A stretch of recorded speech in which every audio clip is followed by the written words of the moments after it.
programa Hora Extra desta semana, você vai saber quais os 10 direitos do trabalhador em caso de demissão. Negros são minorias em cargos de gerência e postos de direção. Faltam políticas públicas, segundo especialista. No bloco de entrevistas, o vice-presidente e corregedor do TRT de Goiás, desembargador Paulo Pimenta, fala sobre os novos caminhos da atividade correcional. Aguardamos você!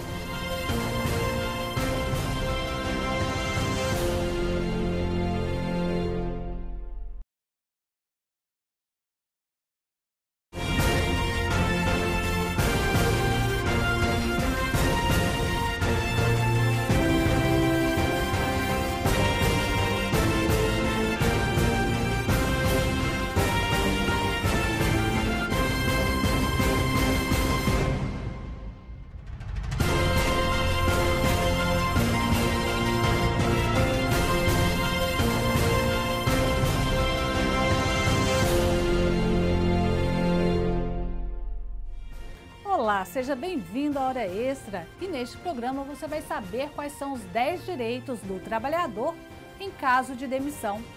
Negros são minorias em cargos de gerência e postos de direção. Faltam políticas públicas, segundo especialista. E no bloco de entrevistas, o vice-presidente e corregedor do TRT de Goiás, desembargador Paulo Pimenta, fala sobre os novos caminhos da atividade correcional e a promoção da interlocução entre as partes e a Justiça do Trabalho. O Hora Extra está começando agora. Fique com a gente!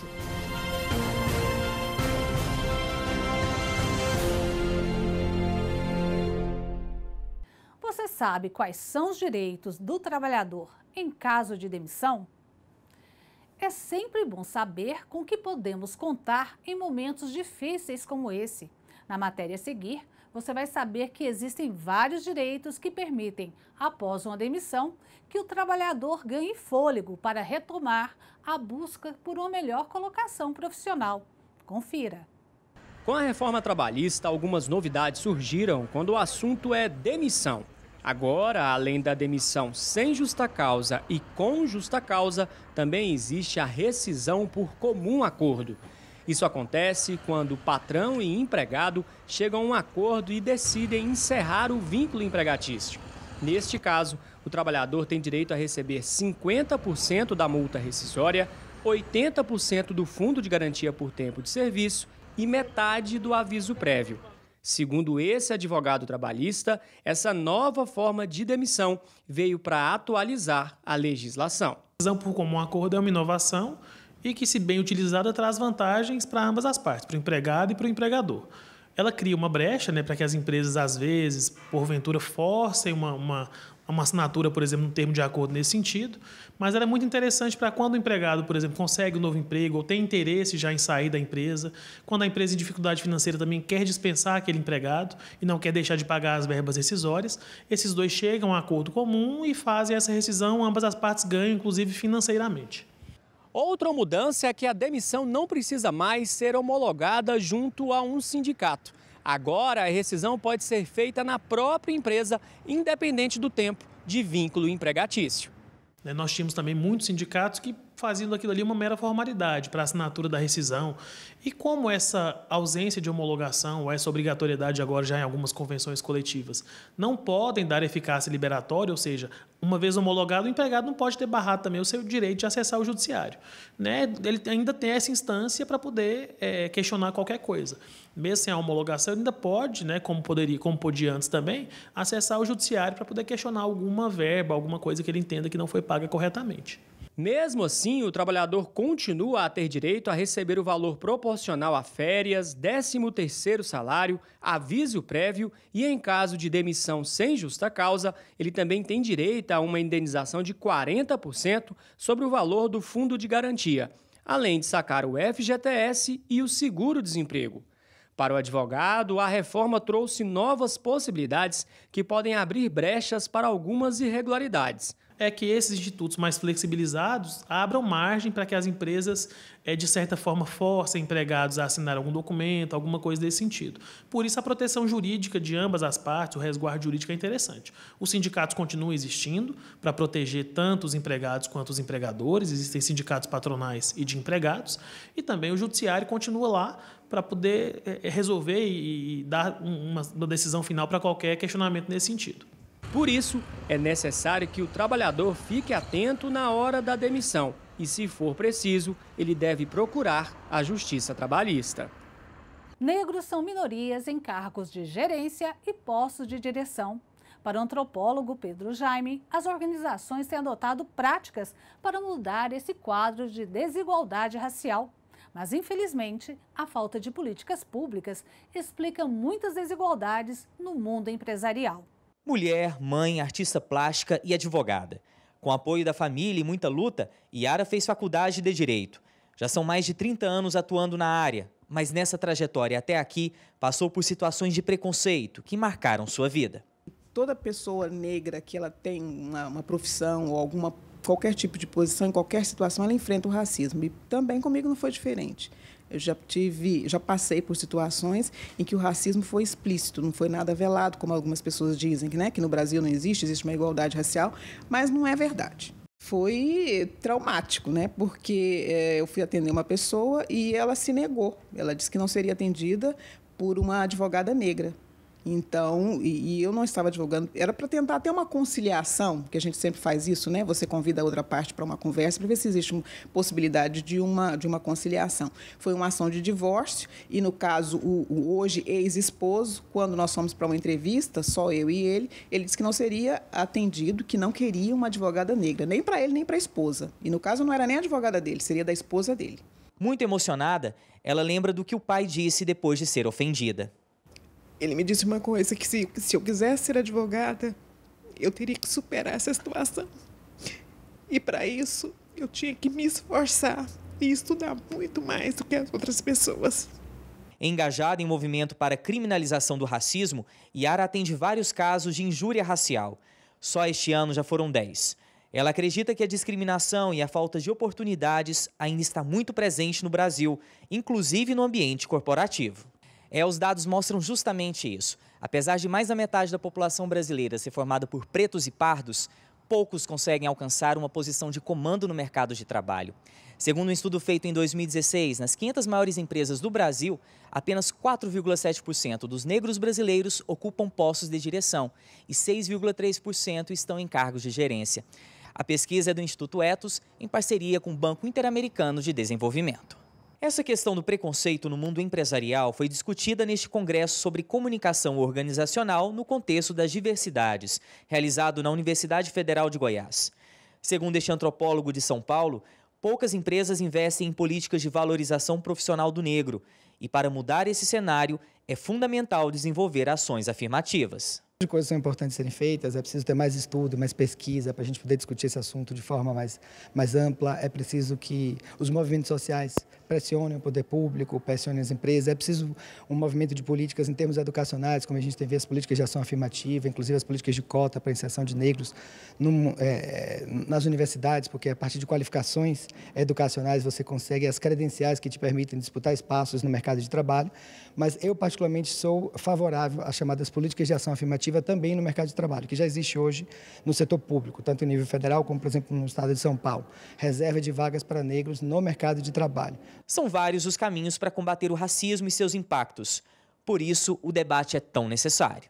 Muito importante, acho que é um tema central, acho que todos nós queremos, de alguma forma, uma sociedade mais justa, uma sociedade mais democrática, uma sociedade mais igualitária. A diversidade é uma riqueza, é um patrimônio da humanidade. O importante é discutirmos que caminhos a gente tem para construir isso. Promover uma sociedade que não só tolere, mas que respeite, que valorize as diferenças e, mais que isso, não transforme as diferenças em fontes de desigualdade.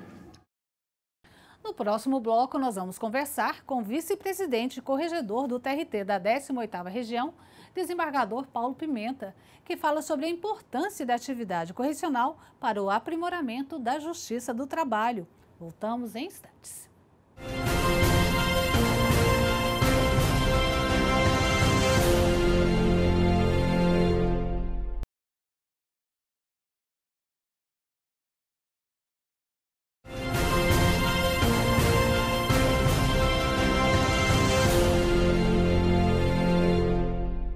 princípio democrático em nosso país resguarda a independência do Poder Judiciário e confere ao magistrado autonomia no exercício da função jurisdicional, não podendo haver interferência de qualquer pessoa no teor das decisões por ele proferidas. Em razão desse princípio, cabe aos próprios tribunais verificar a regularidade da atuação do juiz por meio da atividade correicional. Para falar sobre o tema, o Hora Extra recebe hoje o vice-presidente e corregedor do TRT da 18ª Região, o desembargador Paulo Pimenta. Ele que é também vice-presidente do Colégio de Presidentes e Corregedores dos Tribunais Trabalhistas, o Coleprecor. Desembargador, muito obrigada por sua presença. Eu que agradeço. Desembargador, qual a importância da atividade correicional para aprimorar os tribunais trabalhistas? A atividade correicional, ela tem diversas vertentes, diversos enfoques, e todos eles são muito importantes justamente para termos uma prestação jurisdicional de qualidade, eficiente e rápida, né? Então, os principais aspectos que são observados na atividade correicional são a uniformização de procedimentos e otimização das rotinas das varas do trabalho. Nós temos também que estar atento à alimentação dos sistemas informatizados, a correta alimentação, principalmente hoje que nós trabalhamos na Justiça do Trabalho 100% com processo em meio digital, processo eletrônico. Nós temos também que ter uma preocupação, uma análise com a observância e cumprimento dos prazos, tanto por parte de magistrados como pelas secretarias das varas do trabalho. E é uma preocupação sempre grande da Justiça do Trabalho, porque a nossa matéria-prima, a nossa atividade lida com direitos alimentares, direitos básicos. Então, a rapidez no atendimento dessas demandas da sociedade ela é muito importante, né? E também, por fim, a atividade correicional tem um enfoque de correção de eventuais erros de procedimento adotados pelos juízes. É uma atividade, as demais são atividades mais preventivas e essa é uma atividade corretiva. E quais são as espécies de correção que existem e são aplicadas aqui na 18ª Região e quando elas acontecem? Na verdade, isso acontece em toda a Justiça do Trabalho. A CLT prevê duas modalidades de correição. A correição periódica ordinária, que é realizada anualmente, em que cada corregedor avalia todas as unidades integrantes do seu tribunal e verifica de forma preventiva essa regularidade do serviço prestado naqueles enfoques que eu me referi na pergunta anterior. Então, é uma vez por ano. Paralelamente a isso, sempre que o corregedor constatar, pela análise constante que é feita em todas as unidades, a necessidade de se fazer uma visita extraordinária, ele pode fazê-lo para orientar uma mudança de conduta que seja verificada numa unidade concretamente. Essa é uma correição extraordinária. Algum motivo relevante que demande uma correição uma visita além daquela anual. E, por fim, nós temos a correição parcial, que essa é prevista na CLT, no artigo 702. Essa visa, de uma maneira mais concreta, a análise de um eventual erro de procedimento numa determinada decisão proferida pelo juiz. É como se fosse uma medida para corrigir uma decisão concreta do juiz, desde que se caracterize como um erro de procedimento e que não seja passível de correção através de recurso judicial próprio. Então, aí o corregedor pode atuar. Também pode interferir nessa situação. Pode interferir, são situações mais raras, porque a gente tem que ter muito cuidado para que a atividade do corregedor não interfira na autonomia judicial do juiz de primeiro grau. Erros de julgamento são corrigidos através de recursos, né? Até porque o direito não é uma ciência exata e nós temos os diversos posicionamentos. Então, judicialmente, pode acontecer de um juiz de primeiro grau, um juiz da vara, ele tem um entendimento que não é o mesmo que é adotado pelo tribunal. Então, o tribunal pode reformar essa decisão, mudar essa decisão. Isso não quer dizer que necessariamente aquele entendimento do juiz de primeiro grau seja um entendimento errado. Ele é um entendimento simplesmente possível dentro da análise, da interpretação da norma jurídica, porém não é o entendimento prevalecente do tribunal. Então, o tribunal vem e muda. Isso em sede judicial faz parte do nosso sistema e é perfeitamente normal. O que não pode acontecer é o corregedor, monocraticamente, nessa situação, interferir nessa decisão de caráter judicial e que viabiliza entendimentos diferentes. Né? Porque aí não cabe ao corregedor impor e padronizar toda a região com o seu entendimento pessoal. Entendi. E justamente por isso, parece-me que a Corregedoria tem um projeto de tornar o processo correcional mais transparente. Como é que tem sido o diálogo da Corregedoria com os magistrados e com os advogados? Bom, a transparência da atividade correcional, ela se revela muito na sistemática como são feitas as visitas correcionais, essa da correição periódica anual. Então, hoje, como nós temos um processo eletrônico que viabiliza a análise por amostragem de todo o trabalho desenvolvido na unidade com antecedência e à distância, ela pode,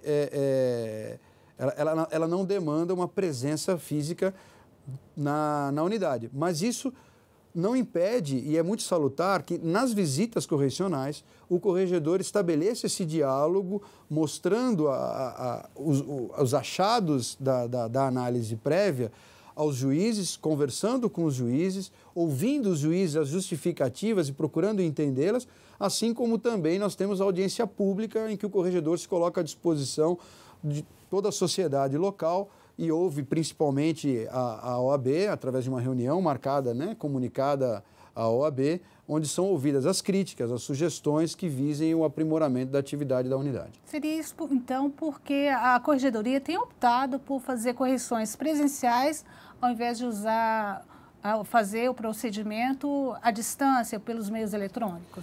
Os meios eletrônicos, eles nos auxiliam muito na coleta desses dados, na avaliação e no diagnóstico da atividade da vara.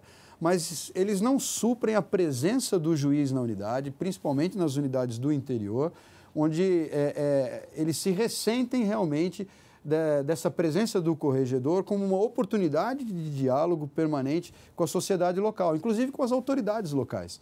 Né? Então, esse é um trabalho muito interessante, né, de aproximação com a comunidade, com os sindicatos, com os advogados, né? E, notadamente, volto a frisar, com os próprios juízes, onde há esse diálogo e muitas vezes a gente aprende muito com as experiências adotadas em determinados lugares e a Corregedoria tem também esse papel de ir colhendo essas boas práticas e disseminando-as às outras unidades. Há um crescimento global de todo o tribunal com isso. Com certeza. Nós vamos para um rápido intervalo e voltamos em instantes. Hoje conversando com o desembargador Paulo Pimenta, que é vice-presidente e corregedor do TRT da 18ª Região, que fala sobre a atividade correcional para o aprimoramento do judiciário trabalhista. Voltamos em instantes.